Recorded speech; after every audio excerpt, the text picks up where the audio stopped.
Il s'est offert près d'une heure de bain de foule, saluant les fidèles et bénissant les bébés. Le pape Léon XIV a célébré ce matin la messe inaugurale de son pontificat avec tous les symboles qui accompagnent cette intronisation. Autre geste très symbolique, il recevra Volodymyr Zelensky cet après-midi. Delphine Sidbon. Léon XIV vient de recevoir l'anneau du pêcheur. En le regardant, il semble prendre la mesure de sa charge et se laisse envahir par l'émotion.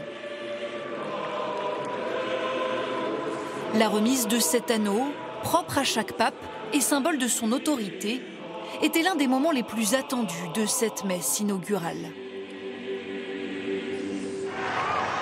S'il a été élu il y a 10 jours, ce matin marque le début officiel de son pontificat et son tout premier bain de foule en papa mobile, prenant le temps de bénir 2 bébés sur son chemin. Puis, le monde entier, une fois devant l'autel, le pape reçoit les 2 marqueurs les plus forts de son pouvoir. Le pallium, une bande de laine blanche, déposée par un cardinal sur ses épaules, symbole de la lourde mission qui lui incombe désormais. Quant à l'anneau du pêcheur, il fait de lui le successeur de l'apôtre Pierre. Je voudrais que ce soit notre premier grand désir.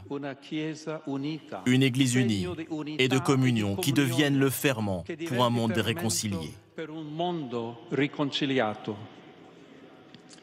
À notre époque, nous voyons trop de discorde causée par la violence, la peur de l'autre.